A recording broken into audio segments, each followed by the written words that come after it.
Next up is Ken, and like so many of you, his layout is inspired from his days gone by. Here's what he sent in.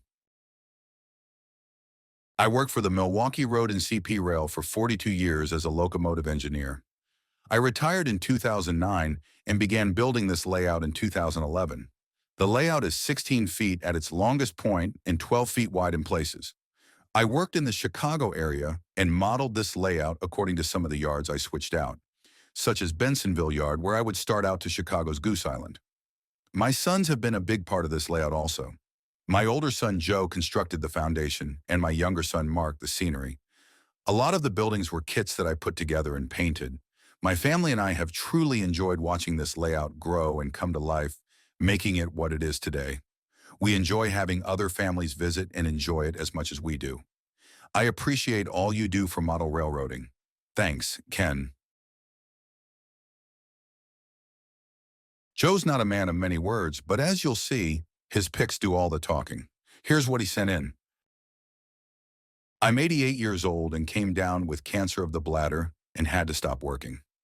I was tired of doing nothing. That's why I decided to try and build a railroad in my garage. I was in the 101st Airborne for 4 years and spent 2 years in Korea. I'm married and have 8 kids and 22 grandkids that keep us busy. Glad you like my layout and wish I knew more on how to build a great layout. God bless. Joe. Now we're on to John, and he shared pics of his first ever layout. Here's what he sent in. Good day, Alistair. My name is John, and after looking at your tips and all the other layout photos, I was feeling confident enough to give it a go myself. I actually had to build a shed first and sectioned a 6-meter area for the layout. Constructed a frame, topped it with orange tongue flooring, designed the track layout, scenery, build the buildings, etc. I had a lot of fun doing it as I am a recent retiree. As I am nearing the completion, I thought I would send you some photos of my work to see what your thoughts are. If you like what I have done, I can send you some more photos, including some of the trains I have, which are mainly steam era. I have a total of 6 trains, all DCC and 3 with sound. As you can see in one of the photos, the trains are parked in a shunting yard where I can select the train I want to run, or as I did yesterday, had 4 trains running at once. I pay a lot of attention to detail, as you may have noticed. I made some of the trees myself, and a section of rock wall next to the coal yard is real slate. Thanks again for your advice, photos, etc. John. Behind every good layout, there's an even better backstory. Here's what he sent in.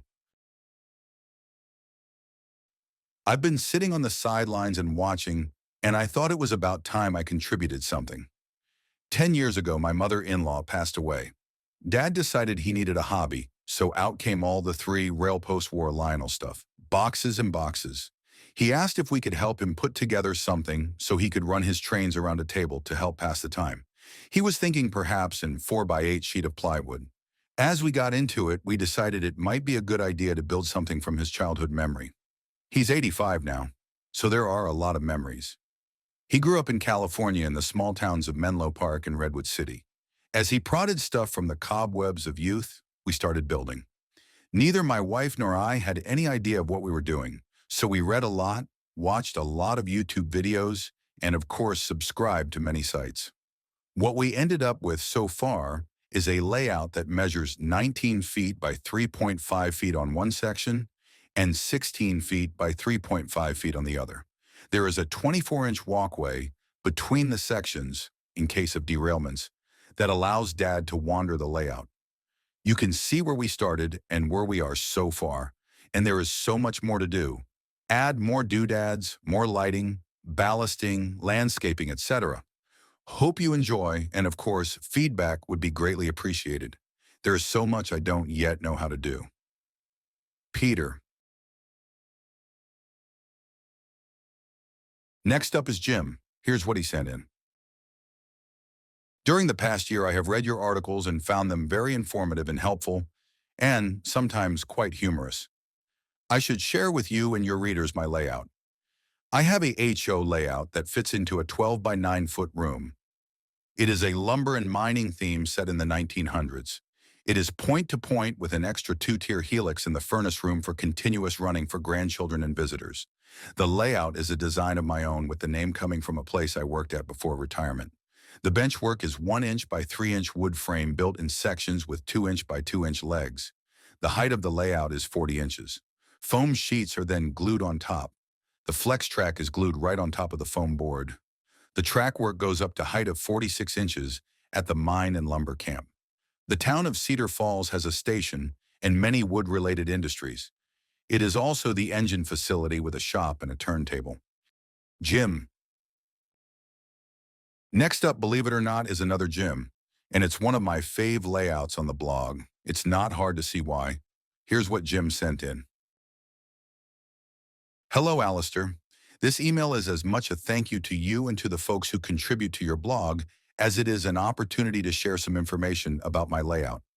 I started this layout when I retired, and unlike many of the folks who contribute here, I did not have a layout as a young man. Growing up in an NYC apartment, well, there was just so much room. A friend of mine retired a few years back and started sending me emails of a layout he had started. I was intrigued, but I found the idea of doing a layout on my own and being an electrician, a carpenter, a modeler, an artist, etc. to be overwhelming.